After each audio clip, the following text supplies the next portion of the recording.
So if you stop and look around in the gaming industry in the summertime, you do realize that many of the major companies put on their big game showcase throughout the May, June, and even July months to promote their business and reveal to gamers what's coming next. We are hot off the heels of the Sony game showcase that was held at the end of May. This week, we of course have Summer Games Fest on Thursday that will feature a mix of numerous different companies, publishers, developers alike promoting their upcoming games and revealing what they have in store for their audiences. And we also have the Xbox Game Showcase this Sunday, where Microsoft will be taking the stage and promoting all of their first-party in-house titles, as well as third-party, and of course a Bethesda portion, with Starfield being a big focal point for their presentation. That leaves us Nintendo fans to wonder whether or not we are going to see any kind of summertime presentation from the Big N. And while June is looking less and less likely, there is a brand new claim that has been making the rounds online recently from Mr. Jeff Grubb himself, suggesting that he is hearing rumblings of some type of direct in the month of July. And while that would be uncharacteristic for Nintendo, if it is indeed a mini partner showcase, it's not far off from the end of June when we saw them hold that last year. And in today's video, I want to break down the entire history of how Nintendo has held their summertime presentations and get on the same page with where we should be setting our expectations with any kind of Nintendo Direct potentially taking place this summer, especially in light of recent announcements right now.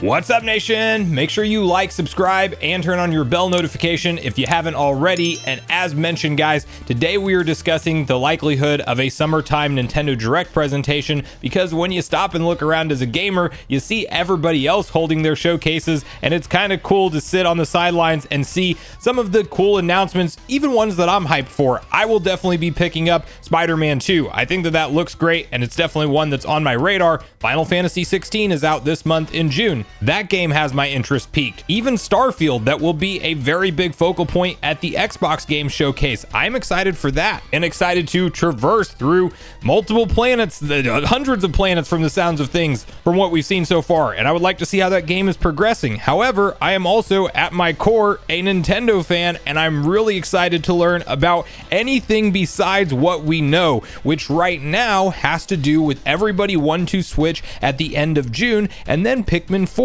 in July. Those are the only two first-party published Nintendo Switch games that we know are around the corner within a reasonable release time. There's some interesting information going around with Metroid Prime 4 right now, and Nintendo actually creating a register your interest page in the UK. I don't necessarily think that correlates to a holiday release for Metroid Prime 4, but that's the only other game that is in their release timeline. We just have no clue when it's coming out. And until we get any kind of glimpse of the gameplay or a look at the world that we will be playing through, I'm not entirely convinced that it's on the horizon anytime soon. Now, to first get on the same page with why Nintendo Direct is back in the news, and spoiler, you will see it talked about a ton throughout the month of June. It's just gonna happen. It's the time that Nintendo would historically hold this event. Let's first hop over to our gaming leaks and rumors and see where this notable rumor has stemmed from. So you have Jeff Grubb is hearing early rumblings of Nintendo doing some form of a Direct in July. From the most recent episode of Giant Bomb's Bombcast,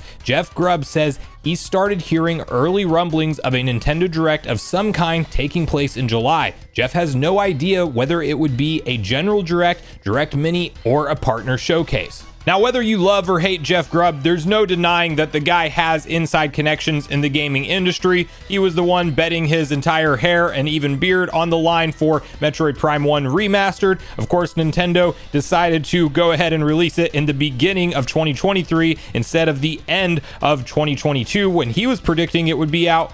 But he was a very vocal voice on that particular game before it was officially brought to market, not to mention things like GoldenEye and numerous other projects within the gaming industry before they're revealed. He clearly has connections, and likely some third parties are telling him that they are ramping up new trailers, some kind of new reveal for some kind of Nintendo event that will be happening in July. He specifically says direct, but he also doesn't know what kind of direct it is. And that's really where I want to dive into the meat and potatoes of this video, because I do think that while I would love to expect a mainline Nintendo Direct presentation, I also think that Nintendo stating that E3 didn't align with their larger marketing plans and with what we've seen so far, with them kind of promoting new games that will come out like Everybody 1-2 Switch, and then even dropping a promotional trailer for Pikmin 4 on their Twitter. It seems that they're kind of setting the expectations that we will start to see some of these trailer reveals via Twitter and YouTube, and that's how they're going to announce their upcoming first party projects over the summertime. I also think that things like Mario Kart 8 Deluxe Booster Course Pass Wave 5 will be out before July, when this event is claimed to take place. Now, if you look at Nintendo's history, they do have a long history of having a mainline direct in the month of June, aligning with E3 towards the beginning of the month. In fact, it would historically either be this week that we are in right now or the next week. So by the middle of the month, we typically see them have their mainline general direct presentation, and it's said and done, and it's part of E3. In years where E3's either been entirely canceled or Nintendo's just not a part of it, we don't always see them hold that same traditional mainline direct, and last year is the perfect example when Nintendo opted to do a direct mini partner showcase on June 28th. Now, interestingly, and this is where I think this rumor kind of heats up a little bit, if you look at the calendar, June 28th is just a few days before July, and the week of July 3rd will start that entire week where Nintendo could come out and announce a mini partner showcase. It could even be the week after that, but I do think that that September Nintendo Direct is more of a staple event. It's a safe prediction to say that they will hold a mainline general direct in that month, and I also think that it gets weird if they hold a mainline general direct in the month of July, especially if it falls into the middle of it, and then we already turn around and get another one in September. Now, they could shift around things and slot it to October. Historically, we have seen them hold a mainline direct in October, so everything's on the table here, but I think that this rumor really creates an interesting picture for Nintendo and their behind the scenes broader plans, because there is no denying that we are towards the end of the Nintendo Switch's life cycle, and this is a very interesting time to see what Nintendo actually chooses to reveal to us. I am definitely thinking we will see more limited first party focus from Nintendo until we get the reveal of what is next in terms of new hardware. Once that announcement is out, I think we see a ton of different games revealed to us and promoted. The new mainline 3D Mario game, the new mainline Donkey Kong game, potentially things like Animal Crossing being hinted at. Maybe we'll even learn about a new next-gen Smash Bros at some point in time, the next Mario Kart. The mainline Nintendo franchises that sell the system will be focused on once the new next-gen hardware is revealed, but until then, I do believe that we will see a lot of the heavily rumored ports and remasters carry us through the end of the current gen Switch lifecycle that we are in today. Games like F-Zero GX Remastered, potentially Metroid Prime 2 and 3 before we see 4 officially brought to market. Kid Icarus Uprising was hinted at one point. We have an ongoing Paper Mario Thousand Year Door port and remaster rumors. So you get the idea. Nintendo has a ton of different fan classic games that they could kind of supplementally give us to hold us over until new hardware is ready. And I do think that some of those pop up at upcoming direct presentations, but if I'm a betting man, this July rumor probably has to do more with a direct mini partner showcase that would not be that far off from when they held their presentation with that last year,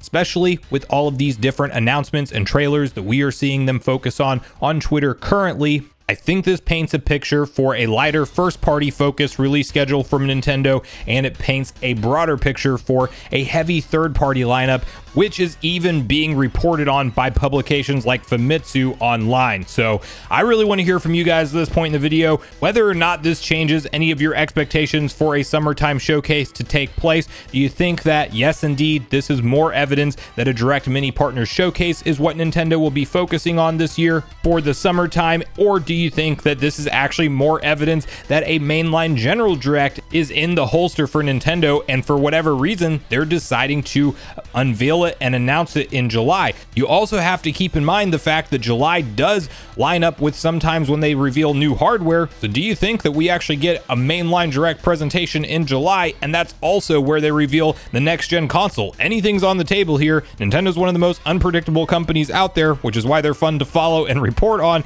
But I want to hear from you on all your personal thoughts and feelings, and what you personally want to see them do now that we are approaching the end of the Nintendo Switch's life cycle and talking about next gen hardware sometime soon. So regardless of your thoughts and feelings on everything we talked about today, I do look forward to hearing from you all in the comments down below before we leave the video, as I do look forward to getting a back and forth conversation started with you all around these topics. Go watch yesterday's video next if you haven't already, which is on screen right now. Also make sure you like, subscribe, turn on your notification bell, and I will see you guys in the next video.